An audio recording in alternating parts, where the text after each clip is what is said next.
Periodismo investigativo. Son las 6 de la mañana de este jueves 13 de septiembre de 2018. Esta es la hora de la verdad y estos son temas y asuntos que trataremos en la grata compañía de ustedes durante las próximas horas. Llega a la costa este de los Estados Unidos. Probablemente, todavía no se sabe, tocando a las dos Carolinas, a la del norte y a la del sur, el mayor monstruo convertido en huracán que se ha padecido en ese país. Esto puede ser peor que lo del huracán Karina, puede ser peor Katrina, puede ser peor que todo.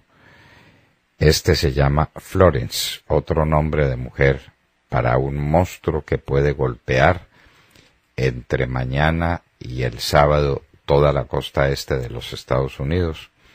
El gran peligro es que se detenga, está prácticamente detenido, no avanza. Y si se queda quieto, hace más daños por hora, más daños por minuto. Un monstruo llega a la costa este de los Estados Unidos y se llama Florence. Santos se fue y dejó al país en lo que lo dejó y a Buenaventura en el abandono y el olvido. Ayer hablamos con el representante a la Cámara por Buenaventura del Centro Democrático y nos contó que en Buenaventura nada de nada y en el presupuesto nada de nada. Y todos nos acordamos de las declaraciones de Santos sobre Buenaventura. 1.500.000 millones de pesos de inversión, inversiones continuadas, un fondo fiduciario que ya estaba garantizado. Mentira, todo mentira. Y Buenaventura es la puerta de entrada y la puerta de salida de Colombia hacia el Pacífico y el principal puerto nacional. Buenaventura es un barril de pólvora que va a volver a explotar. Y eso, mientras tanto, Juan Manuel Santos, sin permiso del Congreso, paseando en bicicleta en Miami. Bueno, muy bien. La política antidrogas no puede esperar.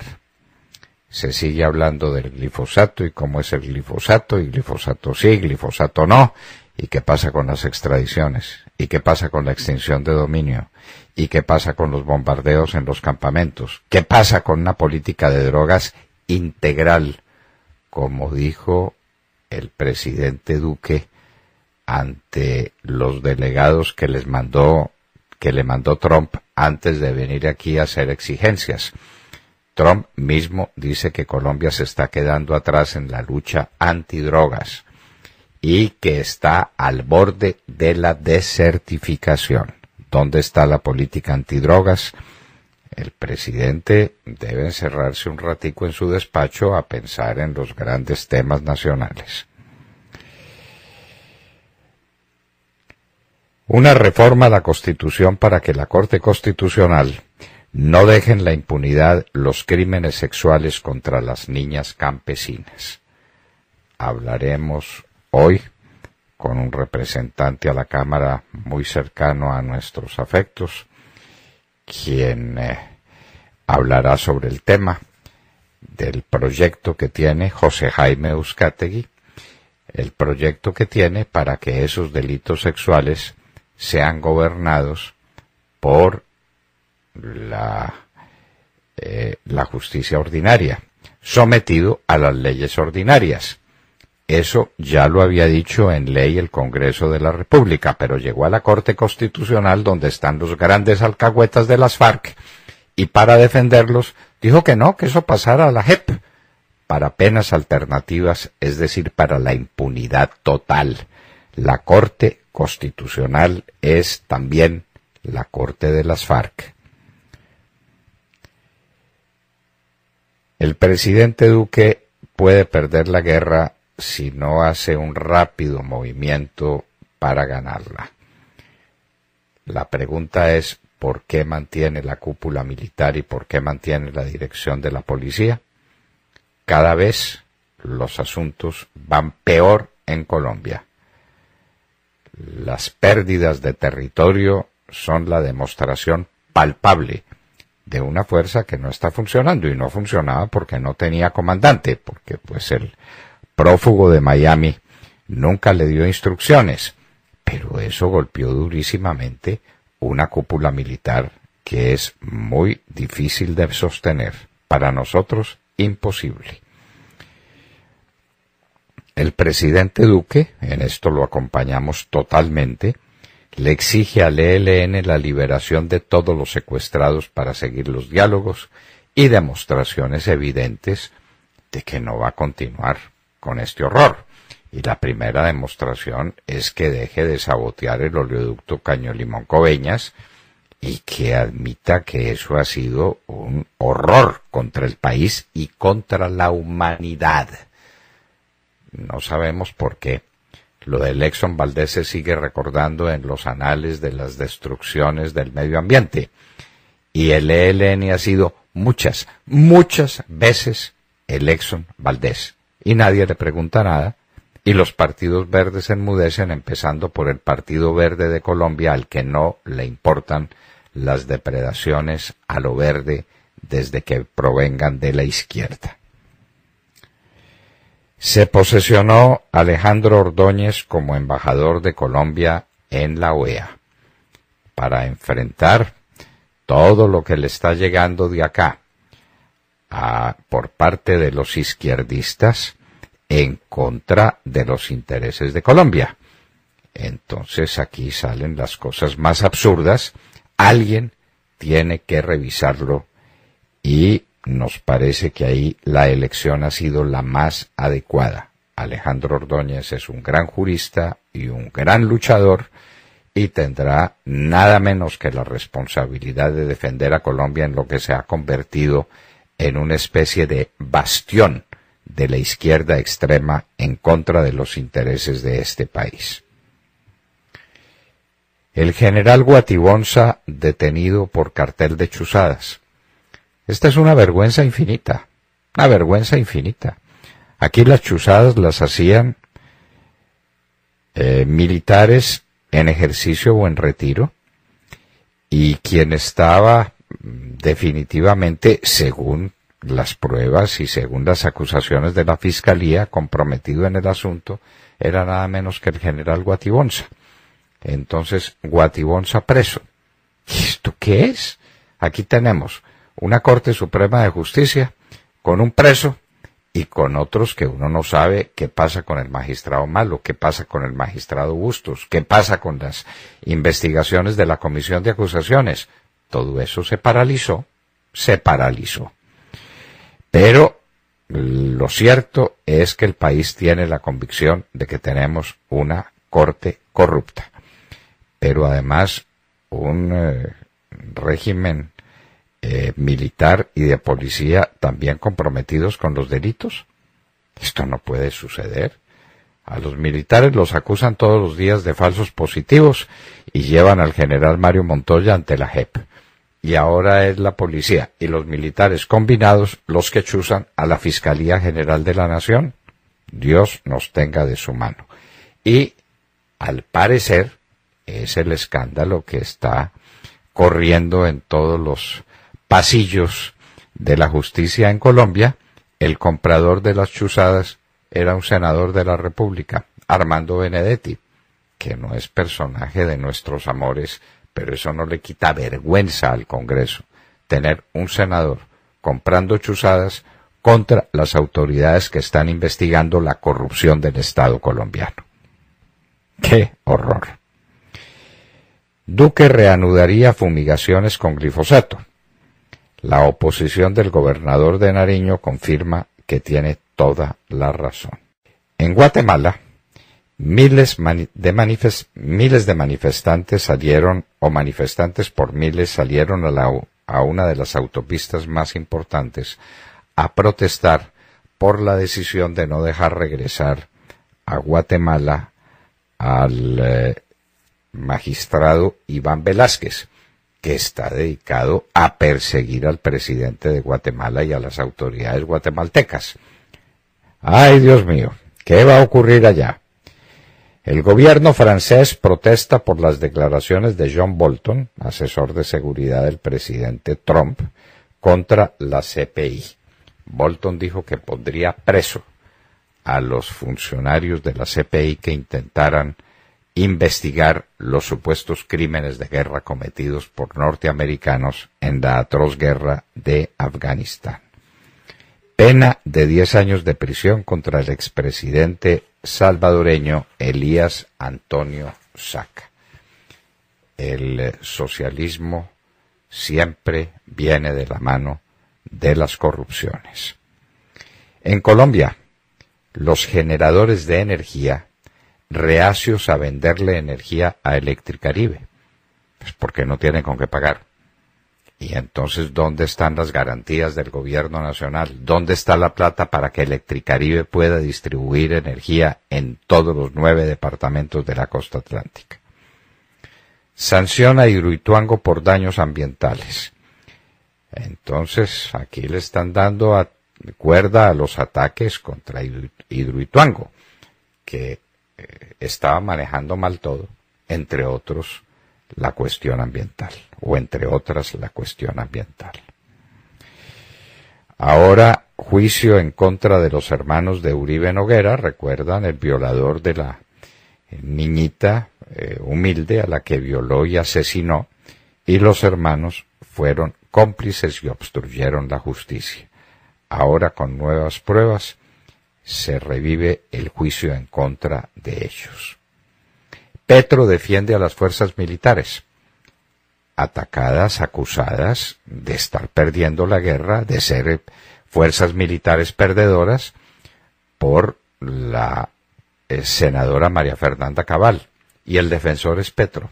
Uno diría que con amigos así, ¿para qué enemigos? República Dominicana, Panamá y Paraguay son las economías que más crecen en América Latina. Las claves de ese crecimiento. Y hoy en la historia, como estamos hablando de los momentos más duros de la Iglesia, recordaremos que alguna vez la Iglesia estuvo en manos de un Papa, Alejandro VI, que tenía unos hijos, era Rodrigo Borgia, y los hijos eran nada menos que César y Lucrecia. ¿Cuánto hay de historia y cuánto hay de novela al respecto de esos personajes novelescos? De todo esto y de mucho más hablaremos con ustedes en las próximas horas en la Hora de la Verdad. Doctor Fernando, compañeros de la mesa, oyentes de la Hora de la Verdad, muy buenos días. Una verdadera tormenta se vivió ayer en el Congreso de la República, exactamente en la Cámara de Representantes, por cuenta de una verdad que pocos se atreverían a decir en el Legislativo, pero que resulta una verdad que todos queremos saber y que todos quisiéramos decir. El representante a la Cámara por el Centro Democrático, Samuel Hoyos, cuestionó la falta de claridad del partido FARC, porque dijo, no se sabe quiénes siguen en el partido y quiénes continúan siendo delincuentes, lo que produjo una indignación total y la ira de las FARC, que anunció que interpusieron un denuncio ante la Corte Suprema de Justicia por injuria, calumnia agravada e instigación para delinquir. Las afirmaciones que indignaron a las FARC, los autores de masacres, violaciones, abortos, secuestros, tomas de pueblos, fue esta afirmación de Samuel Hoyos quien en plenaria repitió lo que previamente había expresado a través de su cuenta de Twitter. No puede ser que exista una camiseta que por un lado es las FARC partido político y por el otro lado es las FARC grupo terrorista. Los colombianos exigimos claridad. Necesitamos saber quiénes han hecho la paz y son bienvenidos y quienes continúan delinquiendo.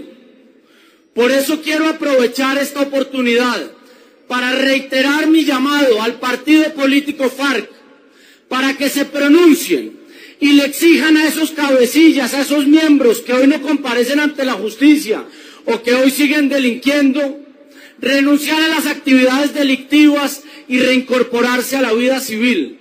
Que los expulsen del partido.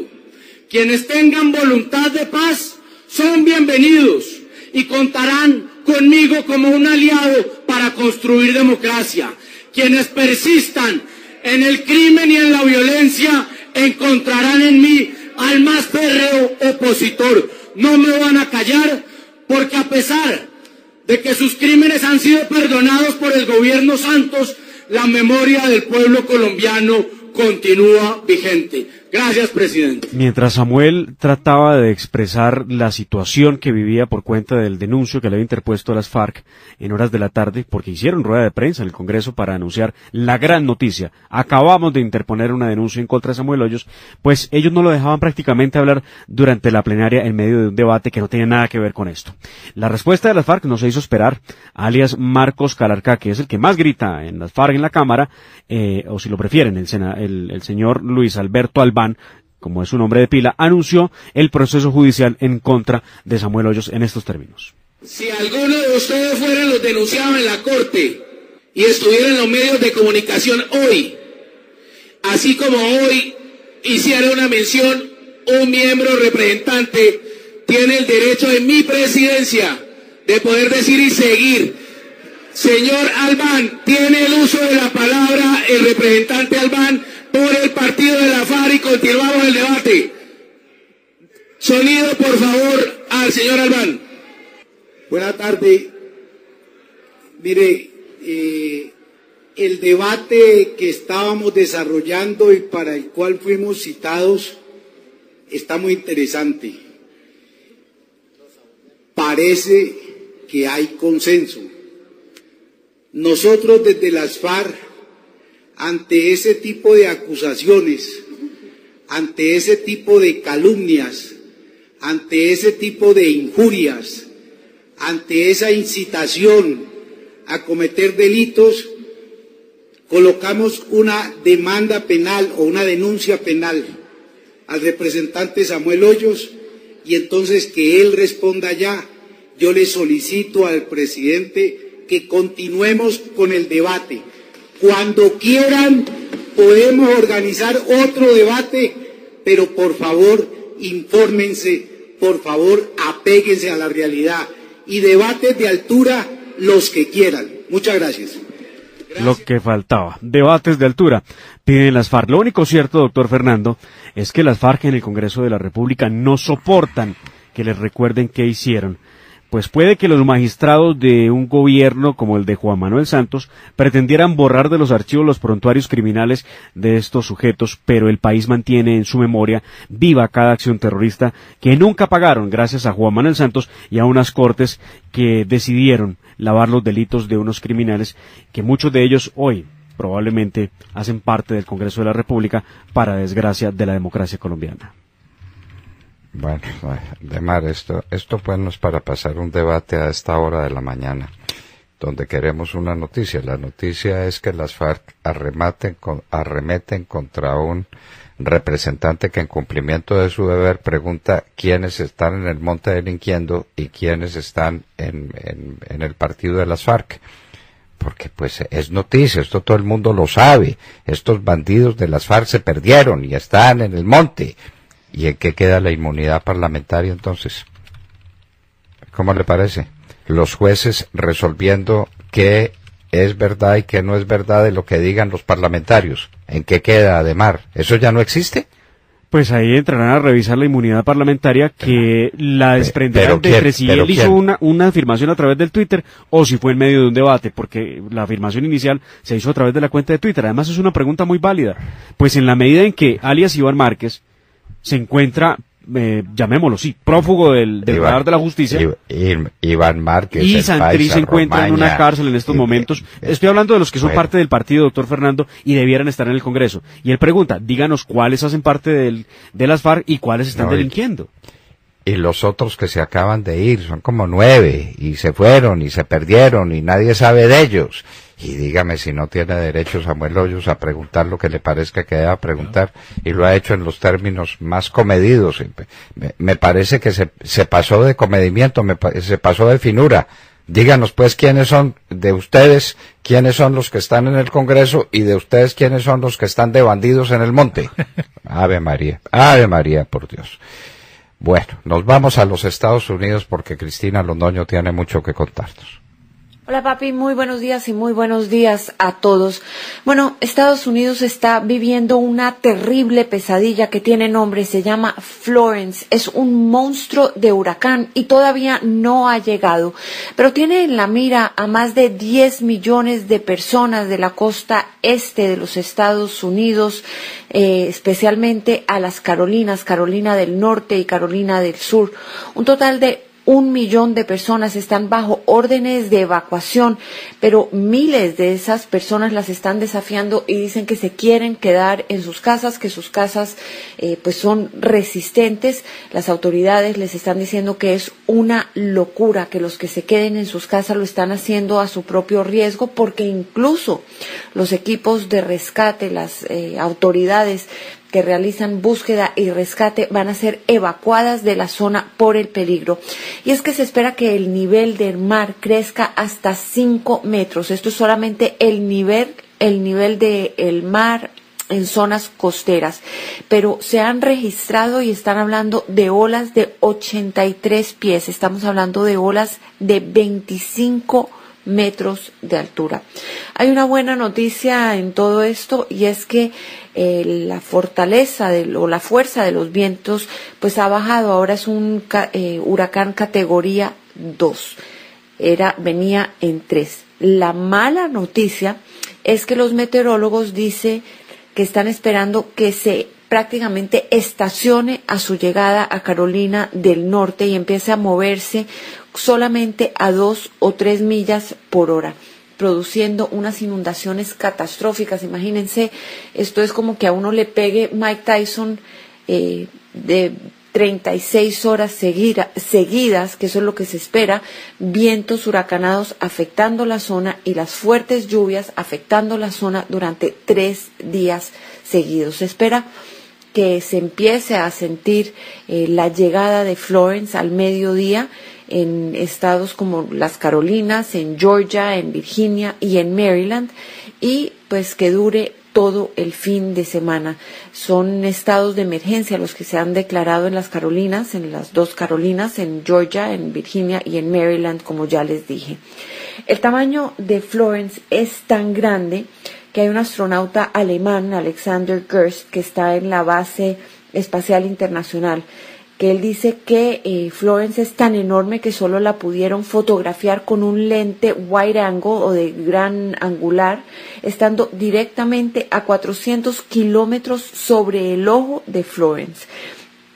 Él dice, prepárese costa oeste, esta es una pesadilla seria la que se encamina hacia ustedes.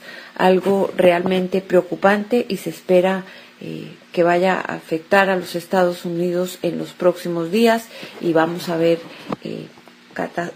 consecuencias catastróficas, es lo que están diciendo los expertos que se están preparando para este tipo de situaciones y están llegando a estas zonas que se espera sean afectadas, además de los periodistas, pues equipos de búsqueda y rescate para lidiar con la situación. Hay gente que dice que incluso vamos a ver culebras nadando por la mitad de las ciudades.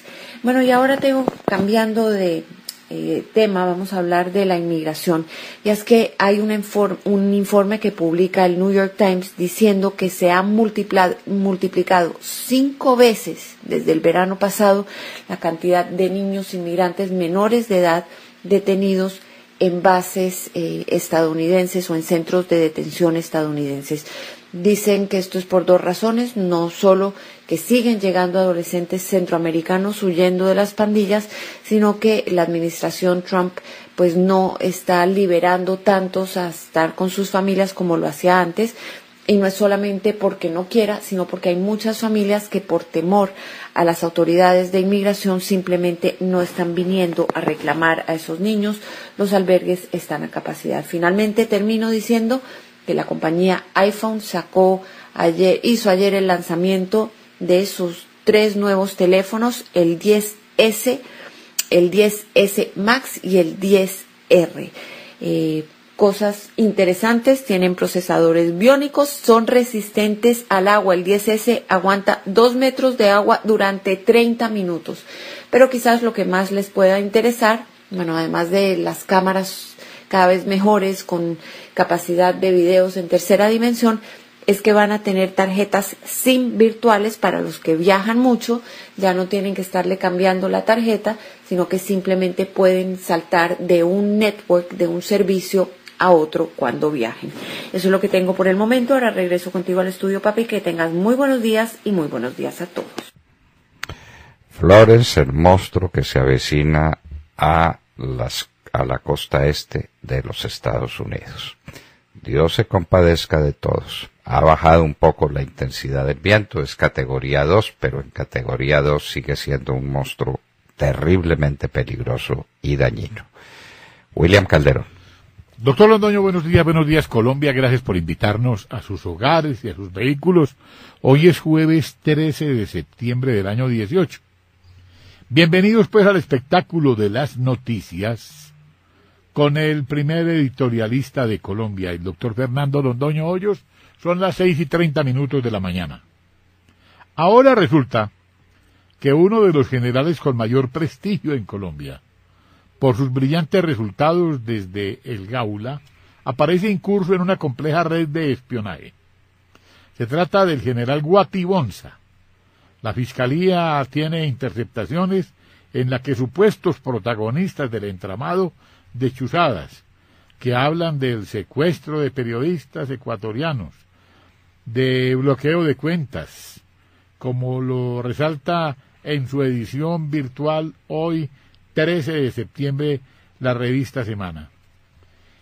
La captura del general en retiro Humberto Guatibonza le suma un nuevo actor a la red de supuesto espionaje ilegal que investiga la Fiscalía y de la que habrían sido blanco empresas militares,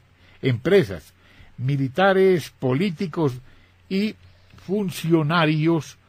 Para el doctor Fernando Londoño Hoyos, esto es una vergüenza infinita, como lo manifestó al inicio de esta emisión. Al parecer, un senador comprando y auspiciando chuzadas, Armando Benedetti. A propósito, doctor Londoño, el senador Benedetti estaría promoviendo y ordenando chuzadas contra el fiscal Néstor Humberto Martínez y contra los abogados del presidente Uribe, Jaime Lombana y su hijo, y lo mismo que al jurista Jaime Granados.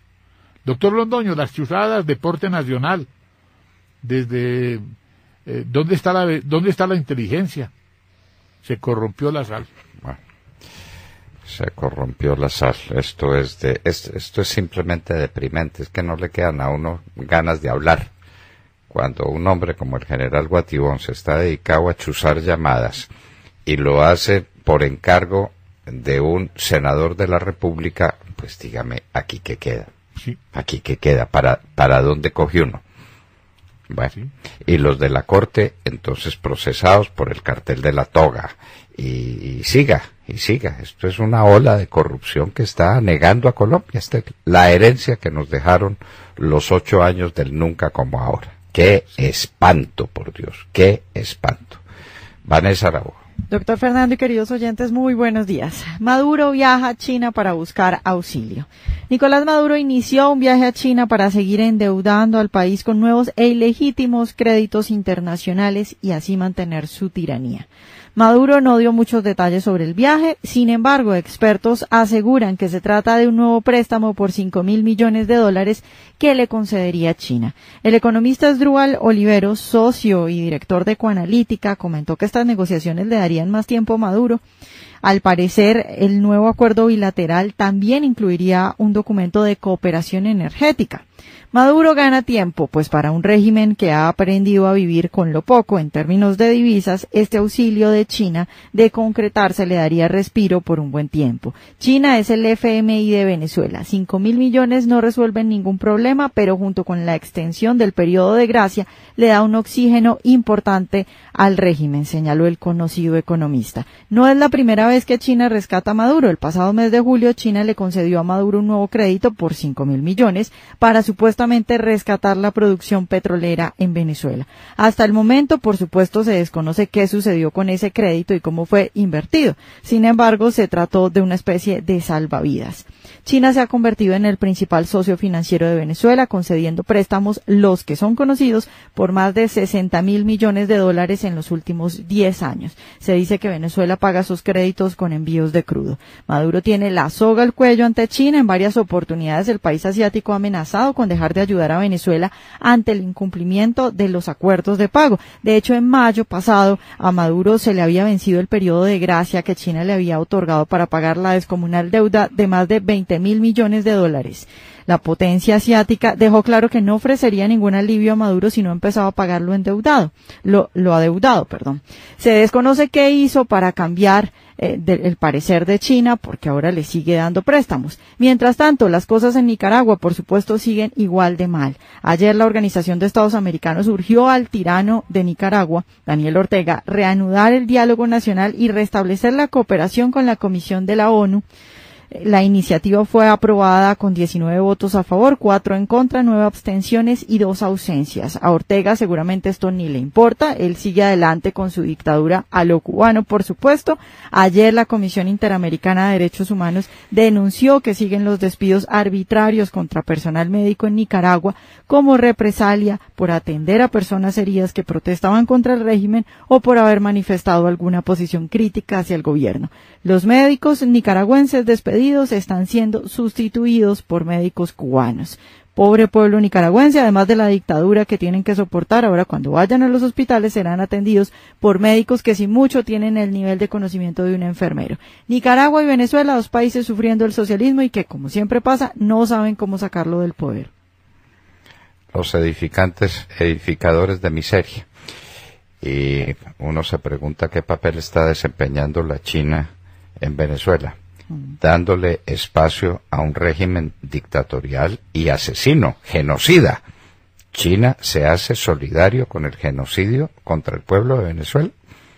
Sí. Que lo digan con toda claridad, si es que nos gusta que a la gente la maten. Y nosotros le prestamos dinero al que mata a la gente.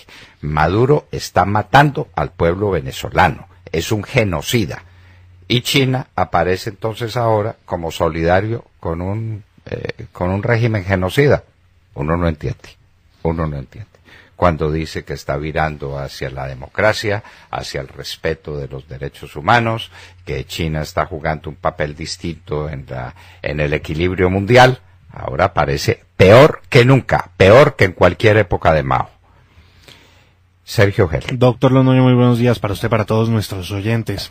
Hablamos hoy de la difícil situación política que enfrenta el ministro de Hacienda, Alberto Carrasquilla, quien tendrá que enfrentar un complejo debate el próximo martes en plenaria del Senado, ante la cual deberá explicar en qué consistió su asesoría como particular en la estructuración de los bonos de agua de los que se beneficiaron 117 municipios del país. El ministro de Hacienda, quizá quien en este momento tiene la mayor responsabilidad y carga en todo el gabinete del gobierno Duque, y a quien pues está a toda marcha intentando enderezar el desastre económico que este gobierno recibió del gobierno Santos, pues enfrenta una tormenta política a menos de mes y medio de haberse posesionado, y es una tormenta política que se origina, hay que decirlo, por sus actividades como particular y no por sus actividades como funcionario público del gobierno Duque. Un muy complicado arranque el que tiene Carrasquilla, y complicado desde donde se le mire. La economía echa trizas, sus propuestas, como la de gravar con IVA la canasta familiar, no han calado bien en la opinión, y la oposición, ferozmente, aprovecha esta coyuntura en la que ni lo han dejado concretar sus propuestas y buscan ahora tumbarlo a través de una moción de censura que se cocina en su contra y que encuentra entusiastas en partidos como el Polo Democrático, en los Decentes, en la FARC y en el partido Alianza Verde. Así las cosas, y con una gobernabilidad apretada en el Congreso, como es la que tiene el gobierno Duque, la situación política del ministro de Hacienda no pinta nada fácil, menos aún cuando ni el Partido Liberal ni Cambio Radical han fijado la que será su postura en este debate en contra del ministro Carrasquilla, a quien el martes veremos defendiéndose con este muy apretado apoyo en un intento por preservar su calidad de ministro de Hacienda. Un título a través del cual Carrasquilla, también hay que decirlo, está haciendo hasta lo imposible por mantener la economía a flote en medio de una muy grave crisis fiscal que requiere ser corregida y en la cual el talante de Carrasquilla resulta fundamental en estos duros momentos que enfrenta el gobierno Duque en medio de una difícil situación económica y en medio de una difícil gobernabilidad por la apretada mayoría con la que cuenta en el Congreso de la República. Una aclaración, Sergio, porque tenemos que ser precisos. Nadie acusa a Carrasquilla de haber estructurado los bonos desde su despacho privado. Los bonos estaban estructurados y eran una idea que nos parece inteligente y que nos parece positiva, que los municipios puedan lanzar deuda para construir los acueductos mientras les llega la plata de lo que se llamaba el situado fiscal o de la participación del gobierno que el gobierno le da a los municipios. Así es. Es una manera de anticipar dinero. Lo que hizo, o lo acusan de haber hecho desde su despacho particular, es tratar de movilizar esos bonos en el mercado que estaban paralizados. La gente no los quería, pero ¿por qué no querían los bonos emitidos por los municipios cuando tenían la garantía de la nación, de lo que la nación le va a pagar a esos municipios? Entonces, pues la acusación es distinta, pero la acusación se hace obviamente contra el gobierno, porque Carrasquilla es el personaje central en la lucha por tratar de recuperar una economía vuelta a añicos, vuelta a trizas, diríamos, utilizando un término que ha causado tanto escozor. Vamos a ver qué sucede. Tatiana Guerrero. Buenos días, doctor Fernando, y a toda nuestra audiencia. Ayer la narcoguerrilla del ELN liberó a 6 secuestrados que tenía en su poder y que fueron entregados a una comisión humanitaria conformada por el defensor del pueblo, Carlos Alfonso Negret, un delegado de la Iglesia Católica y 2 funcionarios de la Cruz Roja en el departamento de Chocó. Tras la liberación y desde la ciudad de Pasto, el presidente de la República, Iván Duque, se pronunció sobre este hecho y dijo que celebraba que los secuestrados hayan retornado a sus hogares y volvió a plantear las condiciones para sentarse en la mesa de negociación con el ELN. Duque recalcó que si realmente el ELN tiene una genuina voluntad de paz, deben suspender todas las actividades criminales y liberar a todos los secuestrados. Por último, el presidente afirmó que no cometerá el mismo error que ya se ha cometido anteriormente, que fue hablar de paz en medio de actos violentos, pues eso significa decirle al país que la violencia es un mecanismo legítimo para negociar con el Estado, acción que termina debilitando las instituciones, la legalidad, la Constitución y la ley. Tiene toda la razón el presidente Duque, toda la razón. Eso de adelantar diálogos de paz en medio de la guerra es un esperpento que no se le ocurrió sino a un sujeto como Juan Manuel Santos. ¿Cómo le parece? Mientras más secuestraban, más narcotraficaban, más bombas ponían, entonces más diálogos de paz. ¿Eso a qué condujo? Al desastre que estamos viviendo. Desastre que plantea muy bien Samuel Hoyos en la Cámara diciendo, bueno, digan de ustedes quiénes están en el monte delinquiendo y quienes están disque de partido político.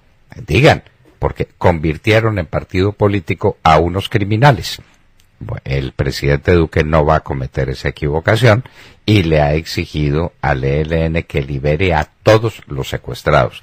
Ya liberó a los más conocidos porque son los últimos.